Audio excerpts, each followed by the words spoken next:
Seit mehr als einem Jahrhundert sind wir in demselben veralteten Energiesystem gefangen. Fossile Brennstoffe, zentralisierte Netze und teure Infrastruktur. Man hat uns gesagt, dass Elektrofahrzeuge, Solarenergie und Windkraftanlagen der Weg in die Zukunft sind. Aber was wäre, wenn ein einziger Durchbruch all diese Lösungen über Nacht überflüssig machen könnte? Ein afrikanischer Erfinder hat ein selbstfahrendes Auto vorgestellt, das weder aufgeladen noch betankt werden muss und keine externe Energiequelle benötigt. Es klingt wie Science Fiction. Doch diese revolutionäre Technologie erschüttert bereits die Welt der Technik und der Investitionen. Hier geht es nicht nur um den Transport, sondern um die Umgestaltung der gesamten globalen Energielandschaft. Bleiben Sie bis zum Ende bei mir, denn was Sie gleich erleben werden, ist nicht nur eine Erfindung, sondern ein Paradigmenwechsel. Das Auto, das alles verändert. Was wäre, wenn ich Ihnen sagen würde, dass es ein Auto gibt, das nie tanken, nie aufladen muss und dem nie der Strom ausgeht? Stellen Sie sich eine Welt vor, in der Tankstellen, Ladeanschlüsse und Reichweitenangst der Vergangenheit angehören. Es klingt wie Science Fiction, aber es ist Realität. Dies ist nicht nur eine neue Art von Fahrzeug. Es ist eine Energierevolution, die an den Grundfesten der Automobil- und Energiebranche rüttelt. Das Herzstück dieses seismischen Wandels ist das Scythe Free Energy Vehicle, eine bahnbrechende Maschine, die alles in den Schatten stellt, was wir bisher über Mobilität wussten. Im Gegensatz zu allen anderen Fahrzeugen erzeugt dieses Fahrzeug seine eigene Energie während der Fahrt und macht damit Benzin, Batterien oder externe Energiequellen überflüssig. Als völlig autarkes System droht es jede Branche, die auf Kraftstoff oder Elektrizität für den Transport angewiesen ist, zu stören. Die Implikationen sind atemberaubend. Während sich die Welt auf die Umstellung von Verbrennungsmotoren auf elektrische Energie konzentriert hat, lässt dieser Durchbruch selbst die fortschrittlichsten Elektrofahrzeuge veraltet aussehen. Jetzt ringen Top-Ingenieure, Führungskräfte aus dem Energiebereich und Branchenriesen um den Sinn dieser Technologie. Könnte dies die Innovation sein? Die Tesla Ölkonzerne und Stromnetzbetreiber dazu zwingt, ihre Zukunft völlig neu zu überdenken. Oder ist sie einfach zu schön, um wahr zu sein? Wie funktioniert dieses Auto? Die meisten Experten hielten dies für wissenschaftlich unmöglich, bis sie es in Aktion sahen. Herkömmliche Elektrofahrzeuge sind auf riesige Lithium-Ionen-Akkus angewiesen, die über externe Stromquellen aufgeladen werden müssen. Das bedeutet, dass die Besitzer von Elektrofahrzeugen nach wie vor auf das Stromnetz oder Ladestationen angewiesen sind, was Langstreckenfahrten zu einer logistischen Herausforderung macht. Das Scythe Free Energy Vehicle funktioniert jedoch anders. Es nutzt eine völlig neue Methode der Energieerzeugung, die sogenannte Microsonic Energy Technology. Die mikrosonische Energietechnik fängt Radiowellen aus der Umwelt ein und wandelt sie in eine kontinuierliche Energiequelle um. Diese Wellen sind überall um uns herum vorhanden und werden von der Atmosphäre, von elektronischen Geräten und sogar von der kosmischen Strahlung ausgestrahlt. Das bordeigene System des Fahrzeugs macht sich diese ungenutzte Energie zunutze, wandelt sie in nutzbare Energie um und lässt den Motor unbegrenzt laufen. Damit entfallen Reichweitenangst, Batterieabnutzung und die Notwendigkeit einer externen Ladeinfrastruktur. Natürlich haben Skeptiker in Frage gestellt, ob diese Technologie mit den etablierten Prinzipien der Physik vereinbar ist. Die Antwort liegt in der Fähigkeit, elektromagnetische Energie, die bereits in der Umwelt vorhanden ist, einzufangen und effizient umzuwandeln. Auch wenn es wie Magie erscheinen mag, handelt es sich dabei um eine fortschrittliche Form der Energieumwandlung, die noch nie zuvor in einem Fahrzeug in Originalgröße angewandt wurde. Je mehr Ingenieure diese Technologie in Betrieb sehen, desto mehr weicht die Ungläubigkeit der Neugier und aus der Neugier wird ernsthafte Aufmerksamkeit. Ein Auto, das Ihr ganzes Haus mit Strom versorgt. Stellen Sie sich vor, Ihr Auto würde Ihr Haus mit Strom versorgen, anstatt dass Ihr Haus Ihr Auto mit Strom versorgt. Das Scythe Free Energy Vehicle ist nicht nur in der Lage, Treibstoffkosten zu vermeiden, sondern auch genug Energie zu erzeugen, um Haushalte mit Strom zu versorgen. Dabei geht es nicht nur um den Transport, sondern darum, die Art und Weise zu revolutionieren, wie wir Energie verbrauchen und verteilen. Das System kann eine Leistung von bis zu 15 Kilowatt erzeugen. Genug, um Haushaltsgeräte, Beleuchtung und wichtige elektronische Geräte zu betreiben. Das bedeutet, dass das Fahrzeug in abgelegenen Gebieten, in denen der Zugang zum Stromnetz unzuverlässig ist, als mobile Energiestation dienen kann. In Notfällen. B. Bei Stromausfällen durch Stürme oder Netzausfälle könnten sich Familien auf die Stromversorgung ihrer Fahrzeuge verlassen.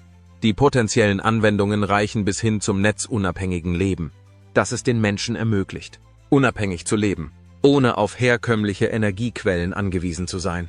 Dieses Konzept stellt eine große Veränderung gegenüber der Art und Weise dar, wie die Energieversorgung seit über einem Jahrhundert strukturiert ist. Traditionell wird Energie an zentralen Orten, B. in Kraftwerken, erzeugt und dann über große Stromnetze verteilt. Mit dieser Erfindung wird die Energieerzeugung dezentralisiert, sodass der Einzelne sich auf bisher nicht gekannte Weise selbst versorgen kann. Wenn es sich durchsetzt, könnte es die Abhängigkeit von Energieversorgern verringern, die Energiekosten senken und den Bedarf an Notstromaggregaten in Haushalten und Unternehmen beseitigen. Die Automobil- und die Energiebranche sind eng miteinander verflochten, und ein Fahrzeug, das seine eigene Energie erzeugt und gleichzeitig externe Geräte mit Strom versorgt, stellt beide Sektoren vor neue Herausforderungen. Es geht nicht mehr nur um Transporteffizienz, sondern darum, die Art und Weise, wie Energie erzeugt und verbraucht wird, neu zu definieren. Die Reaktion, warum die Welt geteilt ist. Ist dies der größte Durchbruch in der Energietechnik oder ist es zu schön, um wahr zu sein? Die Enthüllung des sensenlosen Energiefahrzeugs hat die wissenschaftliche Gemeinschaft, die Automobilindustrie und die globalen Energiemärkte in Aufruhr versetzt. Einige Experten bejubeln ihn als den bedeutendsten technologischen Fortschritt des Jahrhunderts, während andere bezweifeln, dass er gegen die grundlegenden Gesetze der Physik verstößt. Seit über einem Jahrhundert hängen die Energiesysteme der Welt von fossilen Brennstoffen, Stromnetzen und einer umfangreichen Infrastruktur ab.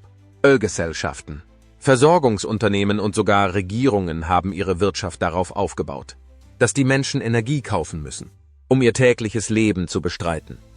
Dieses neue selbstfahrende Fahrzeug stellt diese Abhängigkeit jedoch in Frage und droht, über Nacht mehrere Billionen-Dollar-Industrien umzustürzen. Ein Auto, das weder Benzin noch Ladestationen oder eine externe Stromquelle benötigt, ist eine radikale Abkehr vom herkömmlichen Verkehr. Wenn sich diese Technologie als praktikabel erweist, könnte sie Elektrofahrzeuge, Hybridautos und benzinbetriebene Motoren völlig überflüssig machen. Dieses Szenario ist eine existenzielle Bedrohung für die Öl- und Gasindustrie, die jahrzehntelang die globale Wirtschaft geprägt und viel in die Förderung, Raffination und Verteilung investiert hat. Selbst Elektrofahrzeuge, die einst als die Zukunft des nachhaltigen Verkehrs galten, befinden sich in einer Krise. Unternehmen wie Tesla, General Motors und Toyota haben gemeinsam Milliarden von Dollar in die Batterieforschung, Ladenetzwerke und Lösungen für erneuerbare Energien investiert. Wenn ein Auto jedoch unbegrenzt Strom selbst erzeugen kann, bricht das gesamte Geschäftsmodell, das auf batteriebetriebenen Fahrzeugen basiert, zusammen. Es gibt keine Ladestationen mehr, keinen Lithiumabbau und keinen Batterieverschleiß, nur ein kontinuierlicher, sich selbst erhaltender Energiekreislauf. Auch der Strommarkt ist in Gefahr. Energieversorgungsunternehmen profitieren von Verbrauchern, die für Strom bezahlen, sei es zum Aufladen eines Autos oder für die Stromversorgung eines Hauses. Aber was passiert, wenn ein Fahrzeug seinen Strom selbst erzeugen und verteilen kann? Dadurch könnte jeder Einzelne zu einem unabhängigen Energieerzeuger werden, wodurch die monatlichen Stromrechnungen entfallen und die Abhängigkeit von den nationalen Stromnetzen verringert wird. Hausbesitzer könnten ihre Geräte mit Strom versorgen und sogar überschüssige Energie an das Netz zurückverkaufen, wodurch die traditionellen Stromanbieter überflüssig würden. Natürlich ist nicht jeder von der Rechtmäßigkeit dieses Durchbruchs überzeugt. Einige Experten behaupten, diese Technologie verstoße gegen die bekannten Grundsätze der Physik und erfordere strenge Tests, um ihre Funktionalität zu überprüfen. Skeptiker argumentieren, dass sie einfach zu schön ist, um wahr zu sein, und vermuten, dass es Einschränkungen oder versteckte Nachteile geben muss, die noch nicht aufgedeckt worden sind. Andere wiederum sind der Meinung, dass Industrien, die an fossilen Brennstoffen, Batterien und zentraler Energieverteilung interessiert sind, versuchen könnten, diese Innovation zu unterdrücken oder zu diskreditieren, bevor sie sich in der breiten Masse durchsetzt. Die Geschichte hat gezeigt, dass bahnbrechende Technologien oft auf Widerstand stoßen, insbesondere wenn sie die Vorherrschaft etablierter Industrien bedrohen. Einige spekulieren, dass große Unternehmen versuchen könnten, die Technologie zu erwerben, nur um sie von der Öffentlichkeit fernzuhalten und sicherzustellen, dass die Energiemärkte unter ihrer Kontrolle bleiben. Die weltweite Diskussion verlagert sich nun von der Frage, ob diese Erfindung funktioniert, zu der Frage, wie sie die Welt verändern könnte, wenn sie funktioniert. Wenn das sensenlose Energiefahrzeug wirklich so funktioniert, wie es behauptet wird es nicht nur den Transport, sondern auch die Art und Weise, wie die Gesellschaft Energie erzeugt und verbraucht, neu definieren.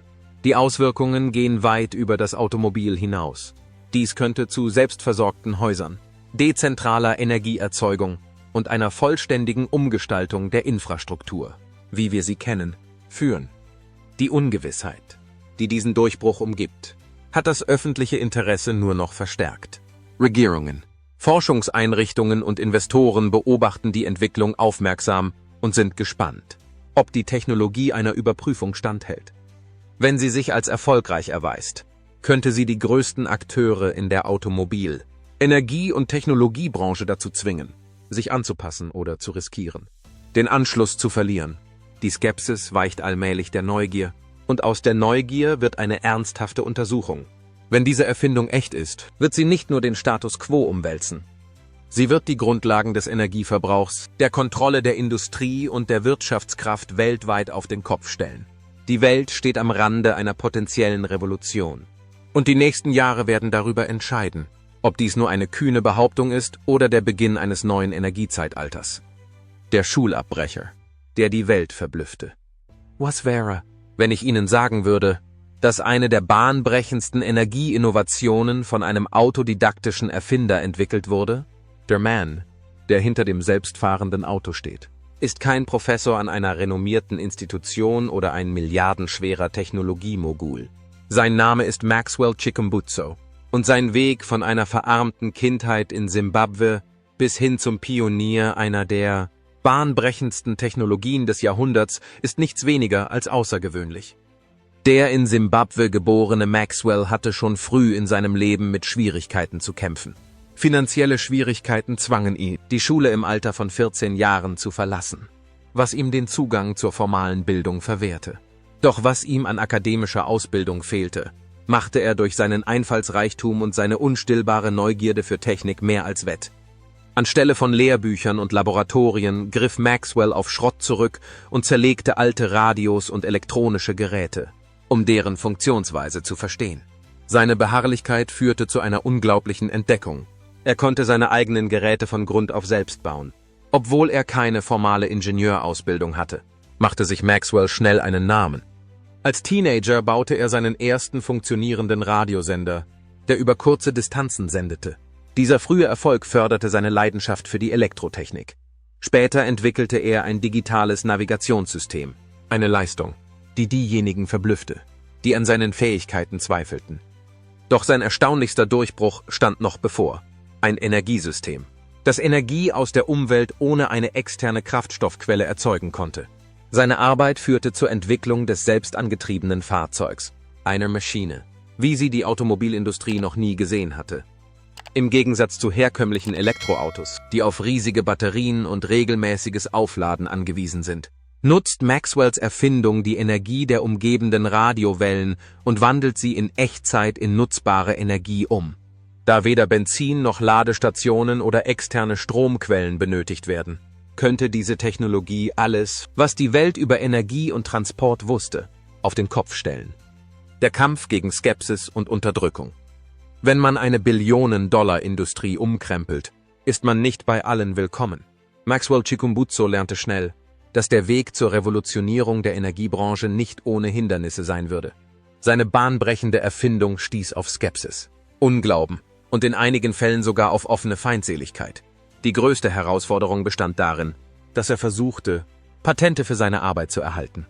Viele Institutionen lehnten seine Anträge mit der Begründung ab, seine Energieumwandlungstechnologie widerspreche etablierten wissenschaftlichen Prinzipien. Selbst als er funktionierende Prototypen vorführte, behaupteten Kritiker, seine Ergebnisse seien nach den Gesetzen der Thermodynamik unmöglich.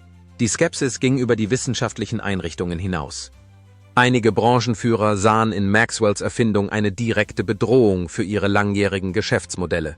Konzerne und mächtige Interessengruppen im Energiesektor haben den Weltmarkt seit langem im Griff.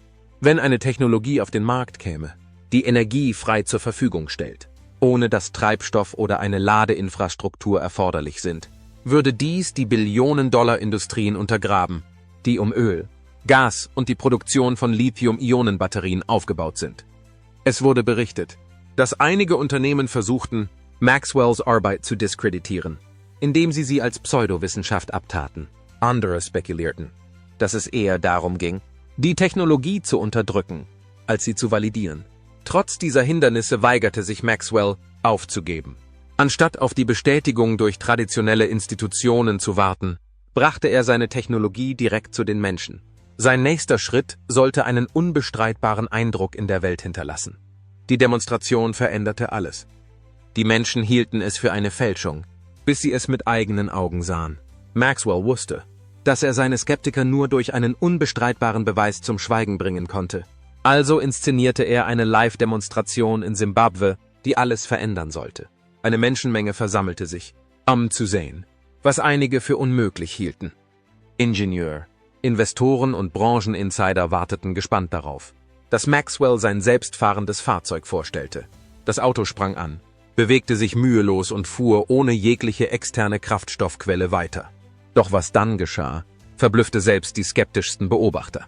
Um die Fähigkeiten seiner Erfindung weiter zu beweisen, schloss Maxwell externe Geräte an das Auto an. Ein Fernseher, ein Kühlschrank und sogar ein ganzes kleines Haus wurden mit dem Energiesystem des Fahrzeugs betrieben. Es handelte sich nicht nur um ein Transportmittel, sondern um ein mobiles Kraftwerk, das Energie für den täglichen Gebrauch erzeugen konnte. Der Umschwung kam sofort. Die Skepsis verwandelte sich in Faszination. Ingenieur, die die Idee als Fantasie abgetan hatten, wollten nun verstehen, wie das System funktioniert. Investoren, die zuvor gezögert hatten, ein so unkonventionelles Projekt zu unterstützen, bekundeten nun ernsthaftes Interesse. Die Diskussion drehte sich nicht mehr darum, ob die Technologie funktionierte, sondern darum, wie sie skaliert und weltweit eingeführt werden konnte. Doch mit der wachsenden Begeisterung für Maxwells Innovation wuchs auch der Einsatz. Die Auswirkungen seiner Arbeit gingen weit über eine einzelne Demonstration hinaus. Eine neue Frage tauchte auf. Was würde dies für die größten Akteure in der Elektrofahrzeugindustrie bedeuten? Die Tesla-Bedrohung. Wird dies das Aus für Elektroautos bedeuten? Tesla hat die Branche verändert. Aber was passiert, wenn Elektrofahrzeuge über Nacht obsolet werden? Jahrelang sind Tesla und andere Hersteller von Elektrofahrzeugen davon ausgegangen, dass die Batterietechnologie die Zukunft des nachhaltigen Verkehrs ist. Milliarden von Dollar wurden in Ladenetzwerke, die Produktion von Lithium-Ionen-Batterien und erneuerbare Energielösungen investiert, um die nächste Generation von Autos anzutreiben. Das selbstfahrende Fahrzeug von Maxwell Chikumbutso stellt jedoch dieses gesamte System in Frage. Der Erfolg von Tesla hängt von einer Welt ab, in der Elektroautos wieder aufgeladen werden müssen. Ladestation, Infrastruktur für den Batteriewechsel und netzgestützte Elektrizität sind allesamt grundlegende Bestandteile der Revolution der Elektrofahrzeuge. Aber was passiert, wenn diese Elemente überflüssig werden? Wenn ein Auto unbegrenzt Strom selbst erzeugen kann, entfällt die Notwendigkeit einer Ladeinfrastruktur. Reichweitenangst, Batterieverschleiß und lange Ladezeiten. Die Hauptsorgen der Besitzer von Elektrofahrzeugen werden irrelevant. Dies ist mehr als nur ein technischer Durchbruch. Es ist ein Paradigmenwechsel, der Tesla und andere Autohersteller dazu zwingen könnte, ihr gesamtes Geschäftsmodell zu überdenken. Wenn autonome Fahrzeuge in großem Maßstab lebensfähig werden, sind batteriebetriebene Autos möglicherweise nicht mehr die effizienteste Lösung. Das wirft eine entscheidende Frage auf. Werden sich Unternehmen wie Tesla dieser neuen Technologie anpassen und sie annehmen? Oder werden sie versuchen, sich ihr zu widersetzen, um ihre bestehenden Investitionen zu schützen? Die Welt schaut jetzt genau hin. Was als unwahrscheinliche Idee eines autodidaktischen Erfinders in Simbabwe begann, hat sich zu einer Technologie entwickelt, die die mächtigsten Industrien der Welt umkrempeln könnte. Doch der Weg dorthin ist voller Herausforderungen, vom Widerstand der Industrie bis hin zur wissenschaftlichen Überprüfung. Eines ist sicher: Das selbstfahrende Auto von Maxwell Chikumbutso hat die Diskussion verändert. Und es gibt kein Zurück mehr. Der politische und unternehmerische Krieg um Energie. Es gibt einen Grund, warum einige Branchen nicht wollen, dass dies gelingt. Die Geschichte hat gezeigt, dass revolutionäre Technologien oft auf Widerstand stoßen. Nicht, weil sie nicht funktionieren, sondern weil sie das bestehende Machtgefüge bedrohen. Regierungen und Konzerne haben die Energieerzeugung seit jeher fest im Griff. Vom Aufstieg der Kohle und des Öls bis hin zum modernen Vorstoß in die Elektromobilität wurde jede größere Energiewende von den Machthabern kontrolliert und monetarisiert. Was passiert also, wenn eine Technologie auftaucht, die nicht in ihr Geschäftsmodell passt? Als Nikola Tesla kabellose Elektrizität vorschlug, wurde er ausgeschaltet. Als Stanley Meyer behauptete, er habe ein Auto entwickelt, das mit Wasser fährt, verschwand seine Arbeit auf mysteriöse Weise. Jedes Mal, wenn eine Innovation den Status quo der Energieabhängigkeit in Frage gestellt hat, wurde sie massiv zurückgedrängt, unterdrückt und in einigen Fällen sogar ganz aus der Geschichte gelöscht. Könnte das Gleiche auch hier passieren? Könnte dieses selbstfahrende Auto verboten, stark reguliert oder heimlich von den Industrien aufgekauft werden? Die es bedroht? Das ist kein unmögliches Szenario. Wenn eine Billionen-Dollar-Industrie ihr Überleben gefährdet sieht, wird sie sich mit allem, was sie hat, wehren. Eine Möglichkeit ist die völlige Unterdrückung. Wenn Regierungen die Technologie als Bedrohung für die nationale Energiesicherheit einstufen, könnten sie strenge Vorschriften erlassen, die eine Massenproduktion nahezu unmöglich machen. Eine andere Möglichkeit ist die Übernahme durch Unternehmen. Ein großes Energieunternehmen könnte die Rechte an der Technologie kaufen, um sie dann zu begraben und sein bestehendes Geschäft zu schützen. Der Kampf zwischen Innovation und Unternehmenskontrolle ist nichts Neues. Die eigentliche Frage ist, ob dieses selbstfahrende Fahrzeug die gleichen Kräfte überleben kann, die in der Vergangenheit radikale Fortschritte im Energiebereich aufgehalten haben. Afrikas größter Sprung nach vorn. Zu lange wurde Afrika als Mitläufer bei der globalen Innovation betrachtet. Doch diese Erfindung macht es zu einem Vorreiter. In Simbabwe ist jetzt ein Durchbruch gelungen, der die Energielandschaft der Welt neu gestalten könnte. Und zum ersten Mal steht ein afrikanisches Land an der Spitze einer technologischen Revolution. Afrika hat lange mit dem Zugang zu Energie gekämpft. In vielen Regionen gibt es immer noch Stromengpässe, unzuverlässige Netze und hohe Stromkosten. Ländliche Gemeinden sitzen oft im Dunkeln und das Wirtschaftswachstum wird durch fehlende Infrastruktur gebremst. Aber was wäre, wenn sich das ändern könnte? Was wäre, wenn Afrika einen Sprung nach vorn machen könnte, um nicht nur mit der Welt gleichzuziehen, sondern sie zu übertreffen? Dieses selbstfahrende Fahrzeug ist mehr als nur eine neue Art zu reisen. Es ist ein Symbol der Unabhängigkeit. Anstatt auf ausländische Energieimporte angewiesen zu sein, könnte Simbabwe zu einem Zentrum für nachhaltige Technologien werden und eine neue Ära der Energiefreiheit einleiten. Die Implikationen sind gewaltig. Wenn diese Technologie in Afrika in Serie produziert werden kann, könnte sie Millionen Menschen Zugang zu sauberer, unbegrenzter Energie verschaffen. Sie könnte veraltete Stromnetze ersetzen, ganze Dörfer mit Strom versorgen und eine Wirtschaft schaffen, in der Energie nicht mehr eine knappe, sondern eine reichlich vorhandene Ressource ist. Der Wandel in der globalen Innovation ist unbestreitbar. Afrika beweist, dass es nicht nur ein Verbraucher von Technologie ist, sondern auch ein Erfinder. Ein Kontinent, der in der Welt der Technik einst übersehen wurde, ist heute im Besitz einer der bahnbrechendsten Erfindungen der Neuzeit. Und während die westlichen Nationen versuchen, mitzuhalten, macht Afrika Fortschritte. Chinas Rolle in der Zukunft der Energie. Könnte China insgeheim planen, diese Technologie zu kontrollieren? Es wäre nicht das erste Mal, dass eine Großmacht versucht, eine revolutionäre Erfindung zu beherrschen. Und wenn es ein Land gibt, das sowohl das Interesse als auch die Ressourcen hat, da ist zu tun, dann ist es China. China dominiert derzeit die Produktion von Batterien und Elektrofahrzeugen. Unternehmen wie Contemporary Amperex Technology und BYD kontrollieren den größten Teil des weltweiten Batterieangebots. Und China hat Jahre damit verbracht, sich als Weltmarktführer im Bereich sauberer Transportmittel zu positionieren. Aber dieses selbstfahrende Fahrzeug droht, alles zu verändern. Wenn Autos keine Batterien mehr brauchen, wird Chinas Elektrofahrzeugimperium einen schweren Schlag erleiden. Battery Production, Lithiumabbau und Ladeinfrastruktur. All dies wird in einer Welt, in der Fahrzeuge ihren eigenen Strom erzeugen, weit weniger relevant. Das ist eine direkte Herausforderung für Chinas Wirtschaftsstrategie. Was also wird China tun? Wird es versuchen, die Technologie zu erwerben, Eine Partnerschaft mit Simbabwe einzugehen oder eine eigene Version zu entwickeln? Die Antwort könnte sich bereits abzeichnen. Berichten zufolge erforschen chinesische Unternehmen die Wissenschaft hinter diesem Auto. Sie suchen nach Möglichkeiten, es entweder nachzubauen oder zu kontrollieren. Wenn China das erste Land ist, das selbstfahrende Autos auf den Markt bringt, könnte es seine Führungsposition in der globalen Automobilindustrie behaupten. Aber es gibt noch eine andere Möglichkeit. Eine, die sich in der Geschichte schon einmal abgespielt hat. Anstatt sich die Technologie zu eigen zu machen, könnte China daran arbeiten, ihre Einführung zu verlangsamen. Wenn dieses Auto den Batteriemarkt zu schnell durcheinander bringt, könnte es eine Industrie destabilisieren, die China über Jahre hinweg aufgebaut hat.